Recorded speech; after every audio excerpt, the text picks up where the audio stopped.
At Parker, our purpose is simple. We want to make the world a better place by working more efficiently, by using more sustainable practices, by developing better technologies. We keep moving forward. With each new idea, innovation, and partnership, we're one step closer to fulfilling our purpose every single day. To find out more, visit parker.com/purpose. Parker, engineering your success. With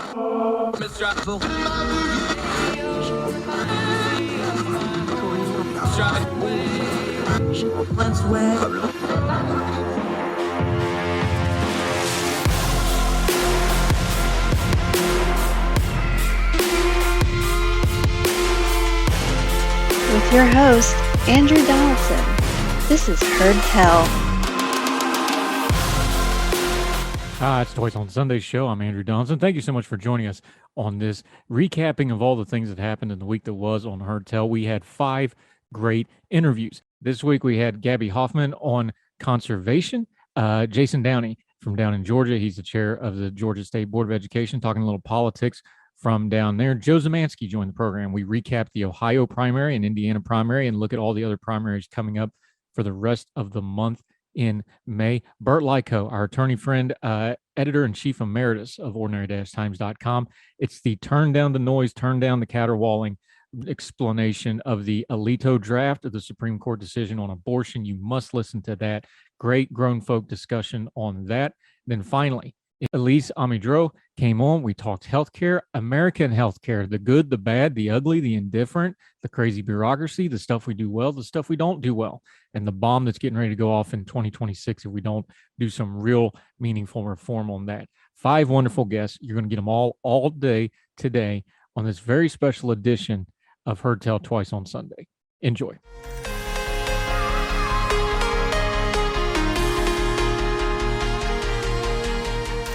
Heard Tell, one of our favorites, one of the superstars of Young Voices. We have a lot of them on. We don't play favorites.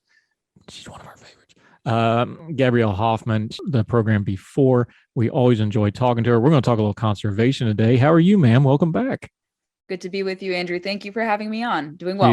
She is an award-winning writer, very talented writer. She has a list of credits that will make anybody jealous. Of course, a Young Voices contributor. She's got a lot of irons in the fire, and one of those irons in the fire is you had yourself a very busy Earth Day. You're, of course, an avid outdoorist. We're talking conservation today. What did you do for Earth Day? Because I was up in West Virginia, which if you're going to be somewhere, West Virginia is a darn fine place to celebrate nature and the outdoors. Tell us about your Earth Day, because you kept yourself rather busy, didn't you? I did. I was actually in Nebraska for a conservation-related summit, which we can go into detail as the conversation progresses. So I wasn't really outdoors on Earth Day itself, but I made up for it over the weekend doing some trout fishing in the mountains on the Virginia-West Virginia border, and I caught myself some decent brown and rainbow trout. Can't complain. Yeah, that's good stuff, especially if you cook it just right. Let's start right there. We've had this conversation before, but I always want to make sure the audience is with us on this. I want to start with the nomenclature again, because people use these words and I don't think they put all the full meaning behind them. When we're talking conservation, when we're talking environmentalism as it is currently conducted, especially in the social media realm where we're discussing some really touchy and sensitive issues, kind of define those terms for us a little bit and why conservation is something you've really championed. You have a wonderful podcast, District Conservation. Why is it you take that label, even though you're talking about environmental things, you're talking about regulatory things? Just explain why that term's so meaningful to you and how you've kind of tried to reclaim that term in a lot of ways. Yeah, I'm not the only one doing it. I'm just probably one with a bigger platform that is keen on doing so, but it really is important to make a distinction between the various shades of environmentalism. Environmentalism isn't a one size fits all type of thing. It actually has a lot of shades, a lot of iterations. I think the best way to describe environmentalism is to put it into 2 camps. You have preservation, which really discourages kind of human input. It calls for no touching, no development or management of natural resources, kind of like a rewilding of practices. And you see that often on the environmental left, kind of the status quo environmental movement. They really do admonish free markets and capitalism. They don't really like that. And they want the heavy hand of government to dictate the outcomes relating to environment. And that can be problematic, of course, as we know. Conservation, on the other hand, I think is the more preferable shade of environmentalism that I think most people would agree with. and support. And the United States, all things considered, has been a leader in environmentalism, with obviously putting rules into effect that do contribute to cleaner air, cleaner water, stewardship practices, and a balanced use approach. And conservation calls for the wise management of natural resources. Doesn't say no management, but the wise management. And that can include for recreational purposes, whether you're recreating on lands to fish and hunt, or even if you're making a livelihood, such as whether you're doing timber, grazing, farming, cattle ranching, and other related intensive activities that a lot of people admonish and take for granted, especially when they don't know where their food comes from. So it really is easy to define what environmentalism is. Oftentimes, conservation is conflated with preservation, and a lot of people in the environmental left love to conflate the two terms. They often say conservation is very anti-capitalistic. It has to be this way, and that's intentional. That's intentional for them to kind of distort what the meaning of it is. And that's why I think many people on the right are often really ambivalent and kind of reluctant to champion the environmental cause, because it is so misunderstood what this term is. So I think many like me, a handful like me in media and hopefully in grassroots and other niche areas, are able to kind of reclaim that term. I've been doing so for the past few years on my podcast, through my writings.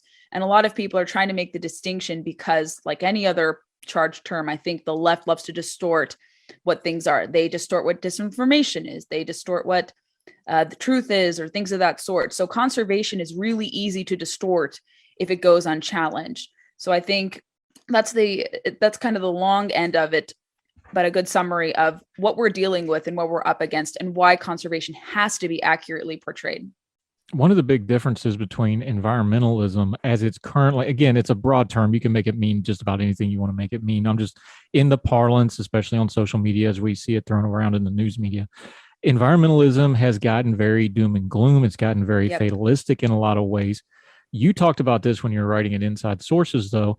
Part of conservation is starting from a positive viewpoint of like, yeah, there's a lot of things we can work on here, but things are conservation-wise, environmental-wise in America, things are actually pretty good, especially if you kind of take a global perspective, things like water, things like land use. Talk about that for a minute, because sometimes we don't talk about the good news and that skews your perspective. And then when we go on to talk about things like we're going to in a minute, like land use, this is the important missing piece to a lot of this, because people need to understand, yes, you can responsibly do this stuff and still be environmentally minded. That's missing from this conversation, isn't it? Absolutely. And I think, again, it's intentional. It's to scare people. It's to fearmonger, to say that we're in a very perilous time when it comes to the environment.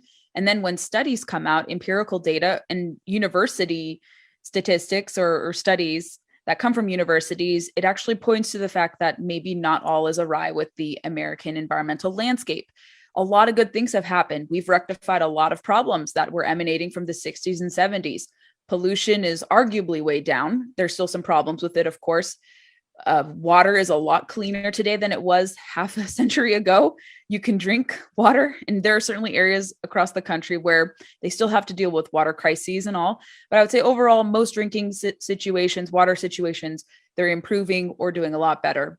When it comes to land use and also conserving wildlife, we have a lot more wildlife today than ever before, especially the turn of the 20th century, largely because of hunters and anglers and their contributions through excise taxes paid on hunting licenses, fishing licenses, guns, and ammunition. So we have a lot of things to celebrate. That's what me and Mandy Gunasekara, formerly EPA chief of staff to the most recent Trump EPA administrator, Andrew Wheeler. So we wanted to highlight the positive contributions of the environment, because there's a lot to extol. There's a lot of good things. We are reducing our emissions like no other. We're at historic lows of emissions in terms of production for that. People are looking to natural gas and they're looking to nuclear as a way to curb your emissions, but to still have reliable energy and to not be wholly dependent on our adversaries for energy sources. So we wanted to highlight, obviously, the positive things that are happening. And there are many things that are happening. And even outside government, a lot of positive conservation successes, are occurring. We see more and more people voluntarily getting involved to, let's say, clean up water streams, to recover imperiled species, to advocate for different causes more effectively than, let's say, top-down solutions or the federal government will do. We see a lot of private companies and nonprofits stepping up big time. I highlighted in a policy focus with IWF that there are, let's say, 3 examples of voluntary action or market innovations occurring. One being the issue for, let's say, addressing wildfires, high intensity wildfires. There's a nonprofit called Blue Forest Conservation that's putting out a thing called the resiliency bond to help with kind of the funding mechanism shortcomings with respect to funding forest management efforts. And that really is going to start taking off.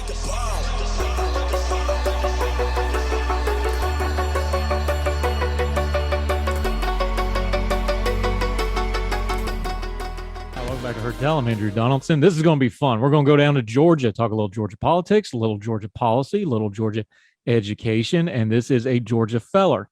He didn't start that way, though. You scratch him hard enough, there's a little West Virginia still underneath that. Our friend Jason Downey, he's an attorney. He's also the sitting chairman, Board of Education for the state of Georgia. How are you, sir? I'm good. How are you? Fantastic. Good talk to you.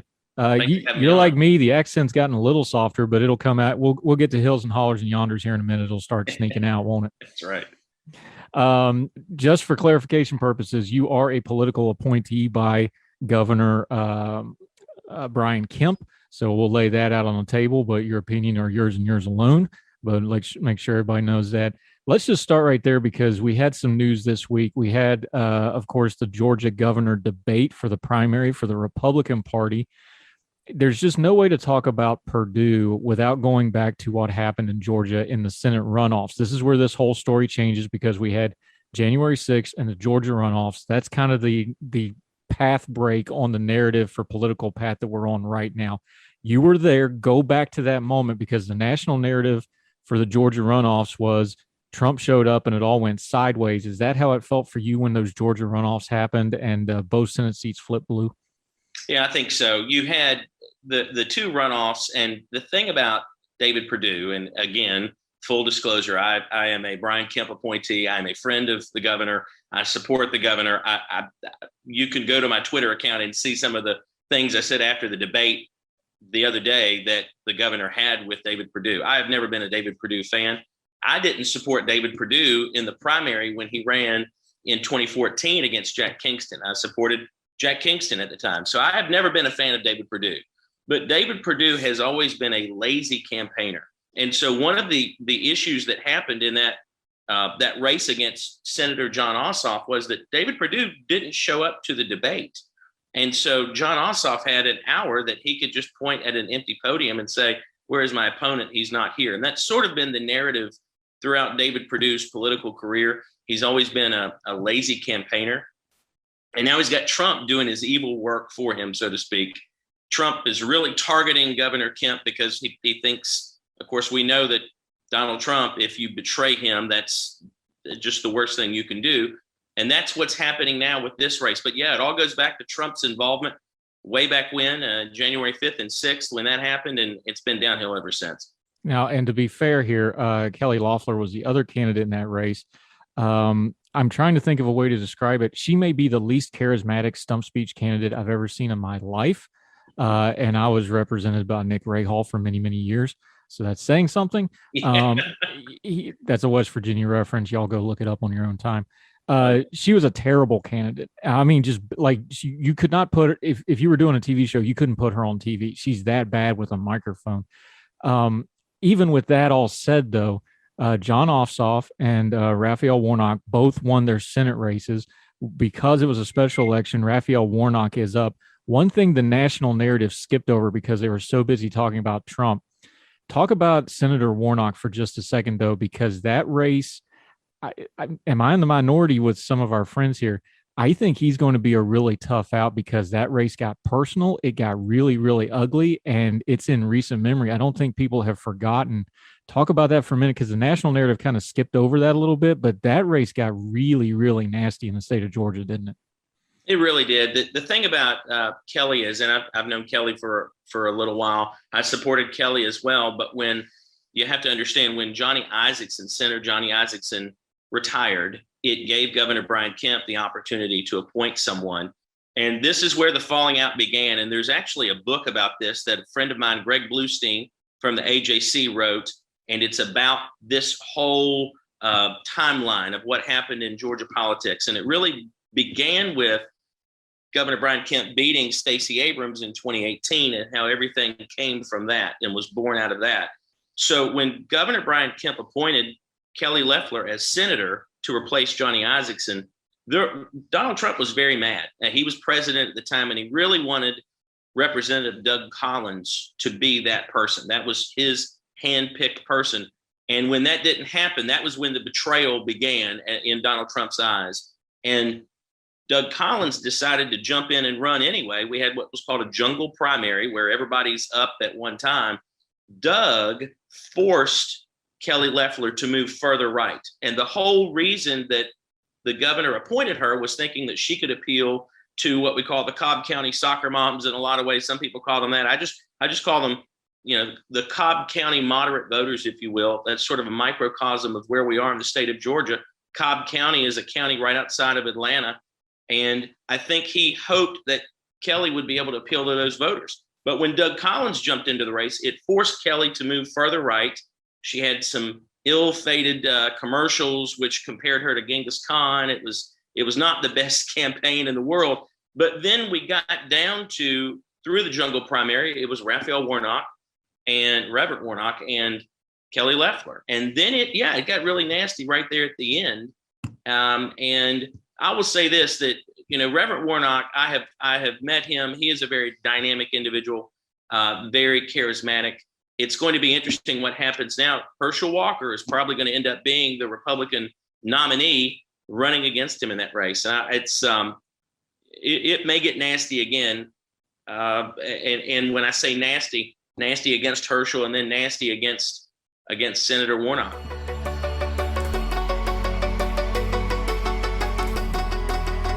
At Parker, our purpose is simple. We want to make the world a better place by working more efficiently, by using more sustainable practices, by developing better technologies. We keep moving forward. With each new idea, innovation, and partnership, we're one step closer to fulfilling our purpose every single day. To find out more, visit parker.com/purpose. Parker, engineering your success.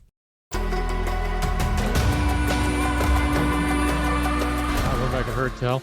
Okay, he's back, one of our favorites. We lean on these guys, elections-daily.com. We were early adapters to them way back in the day, our friend Eric and company, and this man has been on multiple times on the program. You're going to see him a lot this year, I promise you. They do great work. Joe Szymenski, how are you, sir? I'm doing well, sir. I'm doing well. It's the end of my spring semester here at George Mason. We're just finishing up here. So I'm getting ready to head back home to Pennsylvania.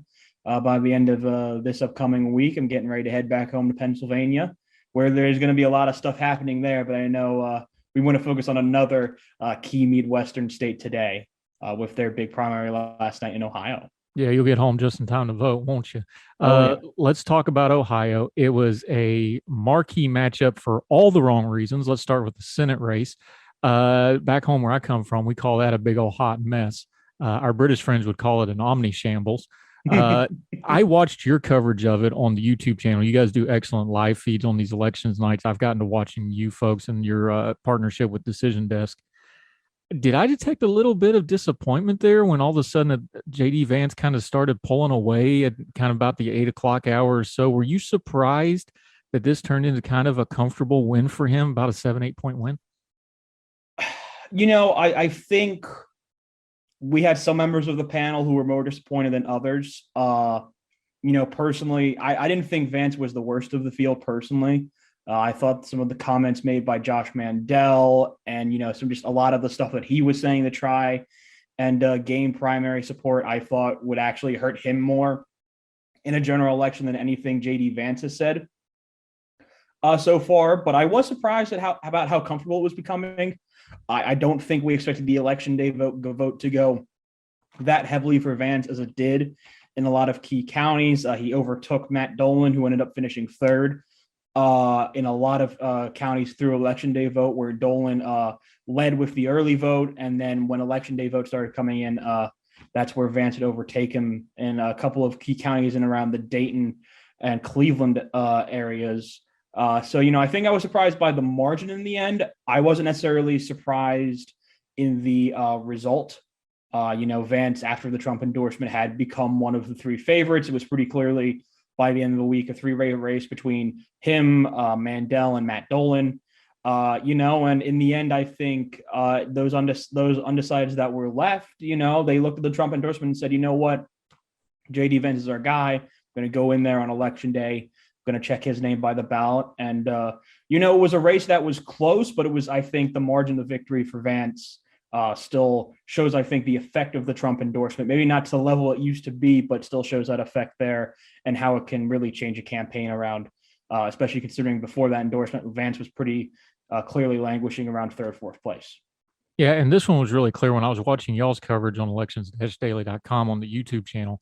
It was really clear cut because, of course, the first returns you get on an election, the way we do things nowadays, is the early voting comes in first, and then you're waiting for the election day stuff, especially the way Ohio had it set up. And it was exactly like you said, just as soon as the election day stuff started coming in, especially Cuyahoga County, which is Cleveland area, as soon as the election day, it was really apparent within 15, 20 minutes, those first 3 or 4 returns, that, oh yeah, the election day had swung to Vance. With credit where it's due, that's got to be the Trump endorsement, because like you said, Vance bounced between third and fourth. He was second a couple times. Gibbons took the lead for a while. Mandel had a lead for a while. Dolan kind of had a late surge in a way. There's just no other way to do this. I don't think JD Vance wins this without that endorsement.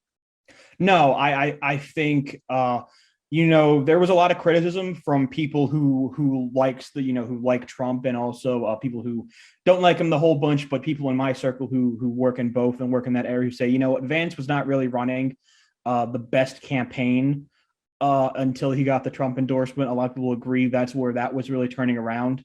Without that endorsement, if Trump endorses someone else like a Mandel or a Gibbons, or if he had stayed out of it completely, I don't think JD Vance is the nominee currently, but that's not the world we're living in. And it shows, I think, the extent that the Trump endorsement works currently. And I think it shows how important it is in such a split field like we had in Ohio. I mean, we can't forget Mike Gibbons still got around 13% of the vote as well, which is not in such a highly competitive race. It's certainly not a bad number, and it's not a number that didn't have an effect on this race. Yeah, Vance won with about 32, 33%. That'll get refined upwards. Let's call it 35-ish. That's not exactly a ringing endorsement, but it's a split field, like you said. Okay, let's preview the race. Tim Ryan won very comfortably. He won 70-30-ish. What does that race look like in Ohio? He's trying to moderate. He's trying to do kind of the classic moderate, blue-collar, a little more Youngstown than D.C. kind of sort of thing for Ohio. How's he going to match up with the new populist nativist J.D. Vance, who is coming off a big win? You know what? I still think Ohio is going to be one of the hardest states for Democrats to do anything in 2022. It was a state that voted pretty relatively to the right of the nation in 2020, actually. I mean, even though the margin between Trump and Biden was basically the same as it was between Trump and Hillary in 2016, we have to remember the country moved 3 points to the left in terms of nationwide popular vote compared in 2020 compared to 2016. So Ohio is actually more to the right of the nation in 2020 than it was in 2016. This is just a state that's really become very, very hard for Democrats to win. There's not really expansion in the right areas. Parts of suburban areas, and especially the exurbs in Ohio, are very, very deep red. You still have some very populous areas like Mahoning, where Youngstown is, and around the Akron and Canton areas that are trending Republican, and these areas do have a lot of people in them. Ohio has truly kind of been the basin of this white working class vote, trending to Republicans, kind of like Iowa has kind of lost its swing state vote, swing state status in the last 2 years. It's become more of a Republican tinged state compared to 2004, 2008, 2012. So I think it's gonna be really hard. I think Tim Ryan is definitely the best that Democrats could have gotten in terms of that race, but especially with Mike DeWine winning renomination, he's heading up that governor's ticket again. You look at the number in total votes between the two primaries. I just don't see it in Ohio. I think Vance wins relatively comfortably, probably around 8 to 10 points. I think, Ryan, I think does overperform the margins that I think we could see in the governor's race. But I think it's going to be very, very hard for him to pull out a win. And the fundamentals are really just not there for him. Yeah, I mentioned Youngstown on purpose because Joe Szymenski from Elections Daily joining us. I mentioned Youngstown on purpose because I know you guys, you love your numbers and you love your swing counties. Mahoning County, which is Youngstown Alliance, that's one of the biggest swing counties in the country. They went Obama, huge Trump, huge back to Biden. I mean, eye-popping numbers, 30, 40-point swings. Isn't that indicative of just how volatile Ohio has been over the last few years? And is that where you start talking about, man, I don't know if Tim Ryan can keep this to single digits or not unless JD Vance shoots himself in the foot? Yeah, I think that's really gonna be the issue. And this is where I think why I do think that actually Vance was a better nominee for Republicans than I think Josh Mandel was. Vance, as much as he's run in a certain way, we cannot forget is still a very well-educated individual who, is a Yale graduate.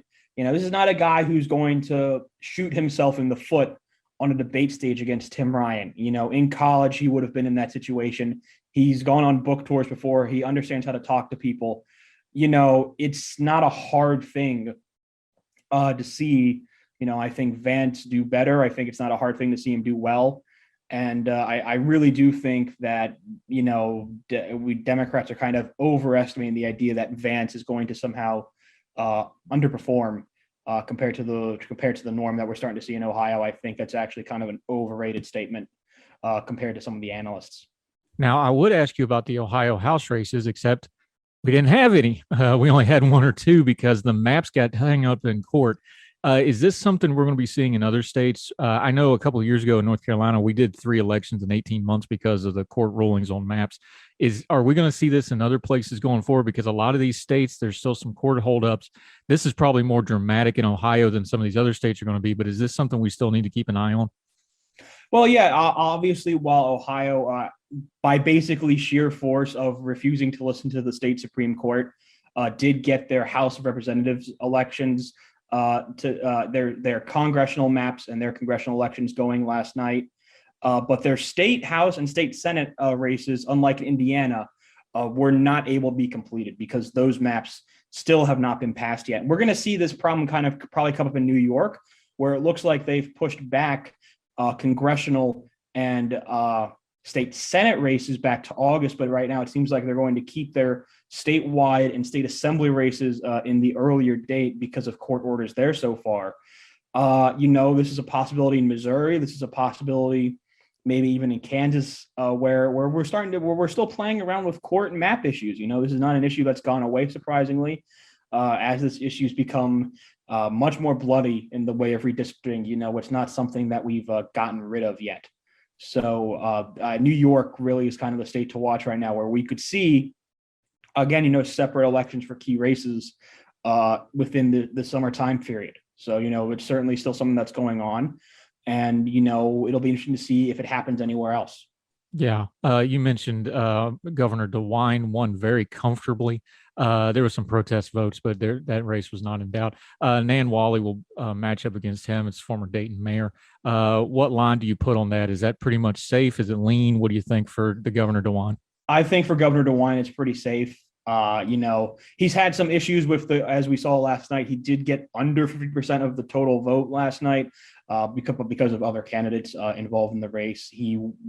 His margin of victory was around 20 points, I believe, over Jim Renacci in that race. I think DeWine is fine. Most people believe DeWine will win comfortably. Republicans, they may have been frustrated with him, but they're not very likely to be so frustrated with him that they vote him out, or don't go the vote for him because they're going to be turning out for other races. DeWine's popular. He's just kind of the similar model, I think, of Rod Portman in 2016. He's going to be very hard to beat. Nan Whaley's not a bad candidate, I think, by any means. She's been seen as a rising star, but I think her place in the future could be potentially in a Dayton-based congressional seat if a fair map is drawn. I don't think it'll be the governor's office. We have this currently rated as safe Republican, and it's pretty hard for me to see that change.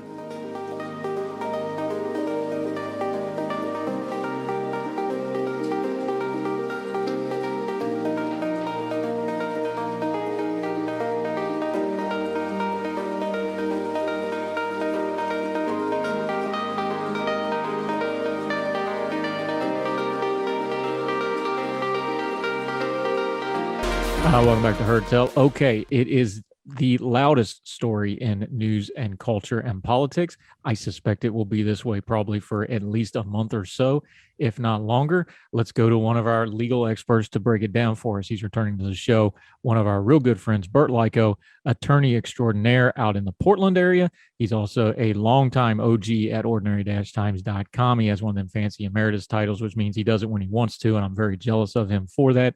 My friend, how are you today? Andrew, I am beside myself with what has happened at the Supreme Court, but very, very thrilled that you have invited me on your show to talk about it.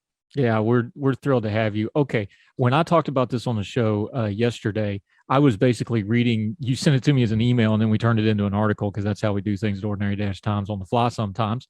You did a quick little write-up of it.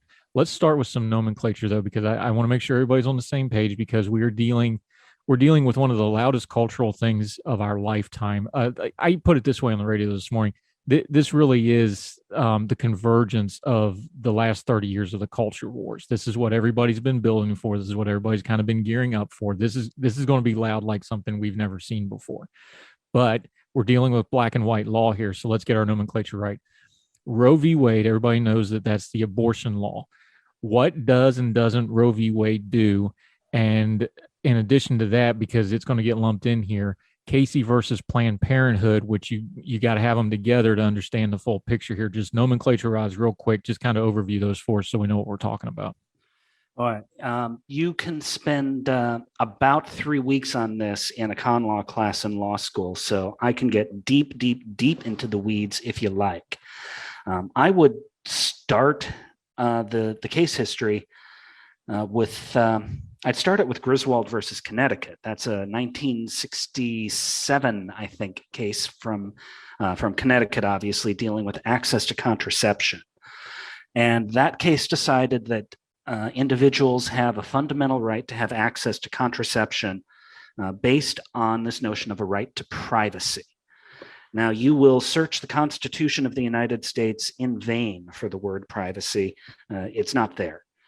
Griswold used what's called penumbral reasoning, saying that there are certain things that exist within the scope of different enumerated constitutional rights. The First Amendment, the Fourth Amendment, the Fifth Amendment, the Ninth Amendment, and the 14th Amendment.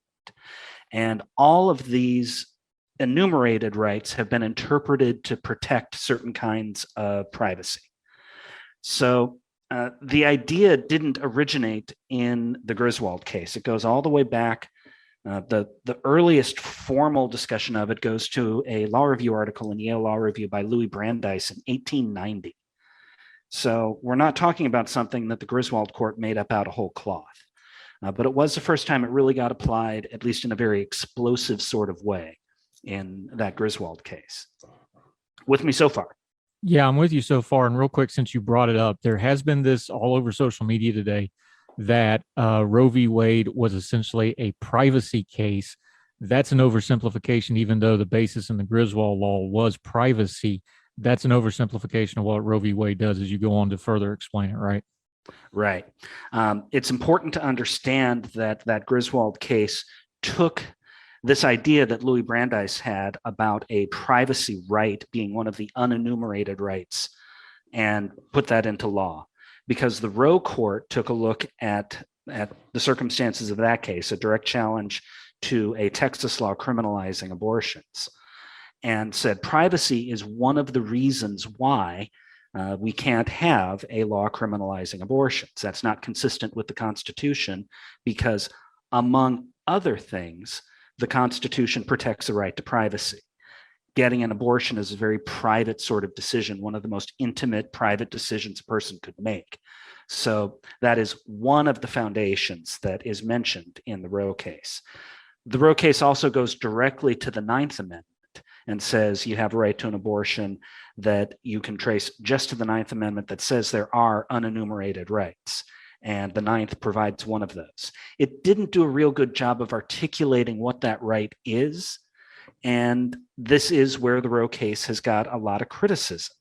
It's a little foggy on the textual foundation for what becomes a limited right to an abortion. So the second thing to understand about Roe is it does not provide an unlimited right to an abortion. Roe creates sort of a sliding scale as a pregnancy advances. So it decides, and there's no real good legal precedent for it. It just says that you have a pregnancy divided into 3 trimesters. The first 1/3 of the pregnancy, the second 1/3, the last 1/3. And as you advance through the pregnancy, the state's interest in regulating that abortion, regulating potentially up to the point of criminalizing it, will grow. So in the first trimester, the state has a very minimal interest as compared to the individual's autonomy in deciding whether or not to have that abortion. And then by the time you get to the third trimester, the state's interest has grown powerful enough that it can override the individual's decision. And the third concept that comes out of Roe that becomes important when we get to Casey 20 years after that is this idea of viability. And viability gets to be really the turning point, both in Roe and especially in cases that come later. Viability is defined as the point that a fetus can survive on its own outside the womb. The case does not say what degree of technological assistance is necessary for the fetus to survive outside the womb. And that's another reason that you could criticize the reasoning in the Roe case. As medical technology improves over time from 1973, when Roe was handed down, to today, a prematurely born baby can survive a lot longer because we have better technology right now, and can survive more and more prematurely, I should say. So that's the basic idea of Roe, that you have a sliding scale of the state's interests over time coming to overrule an individual's interests. And there's a whole theoretical framework that I have, a number of other lawyers have, that we can go into, and that's a real interesting rabbit hole. But that's the core ideas of Roe. There's other ideas too, actually, but we don't need to get into them today. How hard is it? Because here's kind of we know the cultural side of this. How hard is it, though, when you're talking about the case law, and you laid out a little bit of, case law built on case law, it's a building thing. Mm-hmm. When you're dealing with this kind of case law, where you're also trying to deal with a medical certainty, and a medical certainty that has a very debatable point like viability. We've already talked about, we normally now 20-week fetuses are viable outside the womb, these sort of things.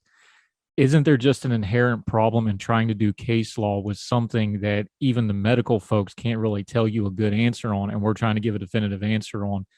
Is it too much to say that this is one of those points of law where the law is just inadequate to try to explain this, and there's just always going to be a tension here no matter what you do? There will always be tension about this because this is such a morally fraught issue. And people of very, very good faith and very good morality are always going to disagree about this. That will never, ever change.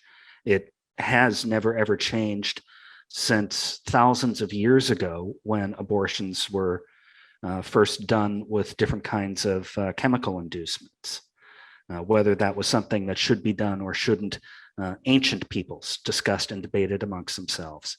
We shouldn't be so arrogant as to think that we will resolve as difficult an issue of this, particularly in these modern times.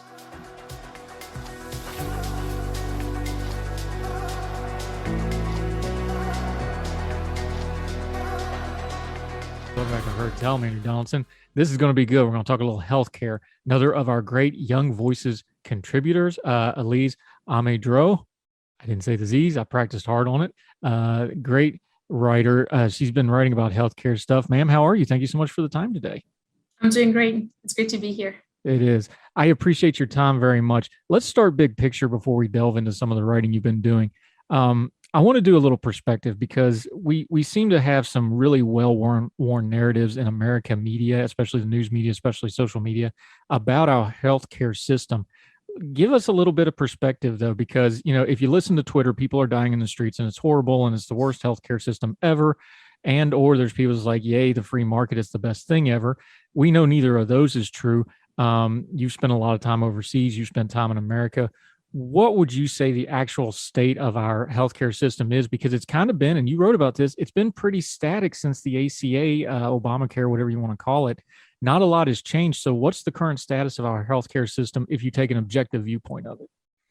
Yeah, objectively, we spend a lot of money on healthcare in the US. The government does and the private sector does. So I think the biggest lie that people believe is that this is a free market.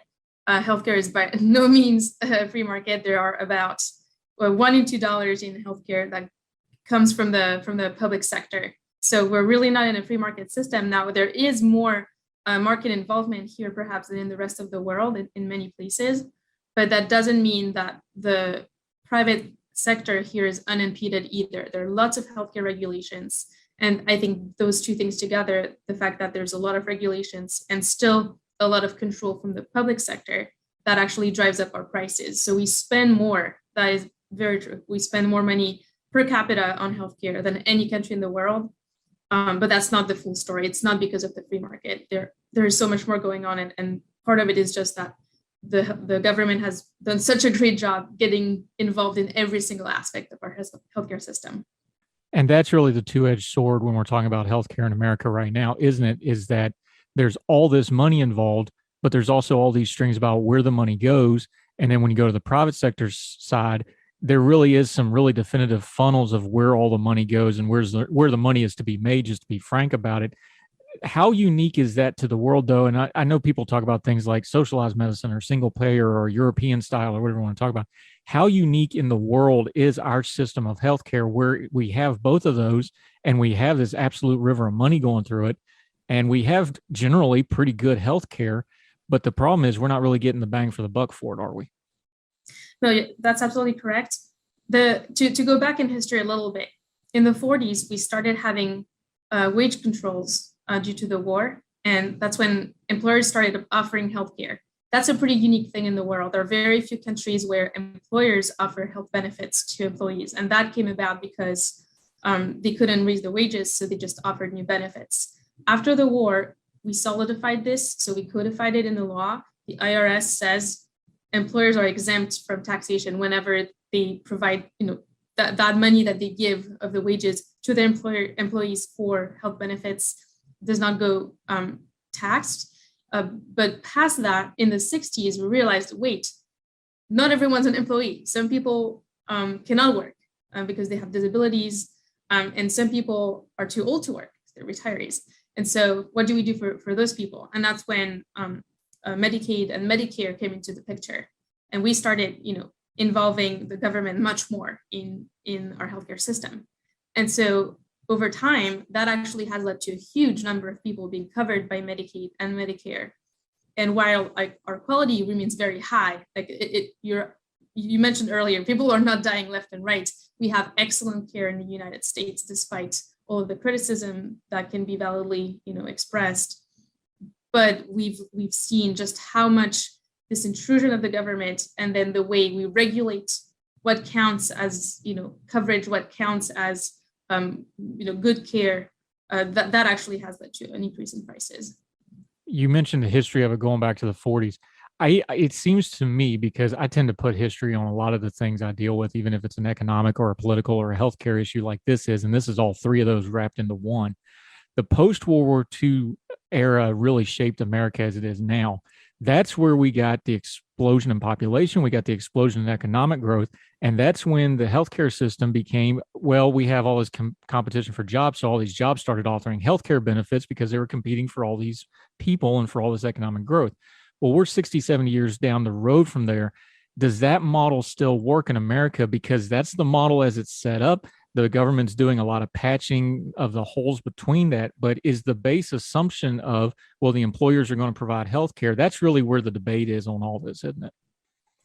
It is. And there are several issues now. Like you said, over time, the situation has devolved into something that's not really sustainable. On the one hand, because healthcare costs have grown so much, we have we have a hard time providing health insurance to people at an affordable rate. So employers spend, $7,000, $8,000, $9,000, $10,000 per person for insurance. And that's a really high cost. Like whenever you want to bring on a new employee, you bear that cost that the employee may or may not see, because not every employee pays the premiums, and most employees do not pay the full premiums. So that's a challenge for small businesses that want to come online. How can they afford that? Like adding this burden for each employee that they bring on. And then for Medicare, when it was first created, people like life expectancy was around 69 years old. So people would be covered by Medicare for a few years and then they'd pass away.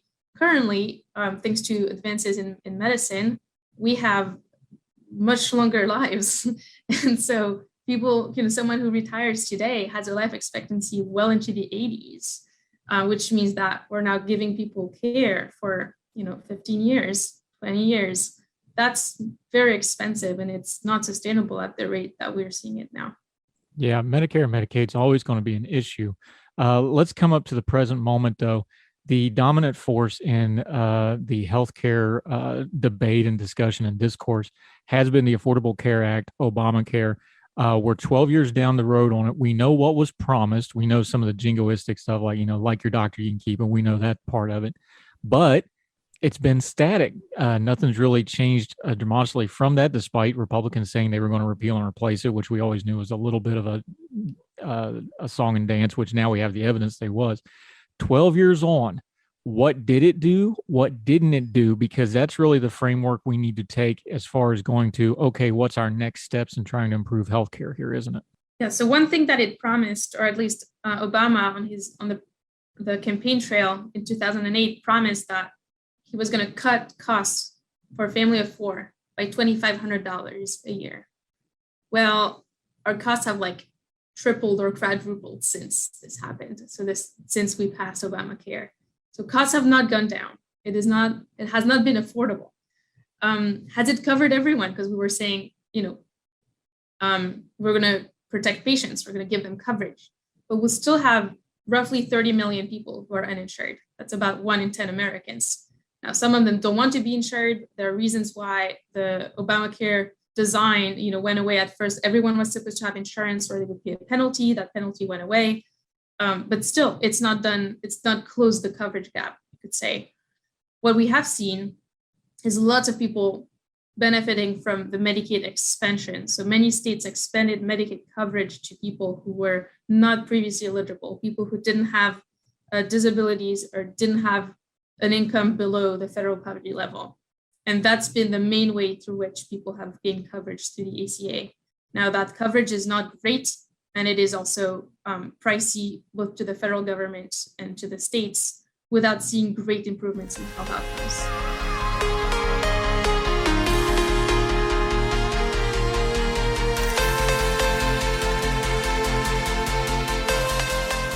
That'll do it for Heard Tell, this very special edition Twice on Sunday. Since this is different, after you've listened to this, do us a favor. Let us know what you think. Do you like it this way? Do you like it the other way? Reach out to us. HeardTellShow@gmail.com. Heard Tell Show on the Twitter. And, of course, you can always comment on the YouTube page or on any of the podcasting platforms that you're listening and or watching this on. We always appreciate you. Make sure you're subscribing and sharing.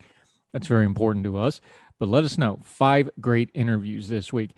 So until we see you again, wherever you and yours are, across the street, around the world, we hope you're doing well. We hope you're well fed. We'll see you right back here for more Heard Tell next time. Y'all take care. All the music on Heard Tell is provided under a Creative Content license from monstercat.com. Somos la mente.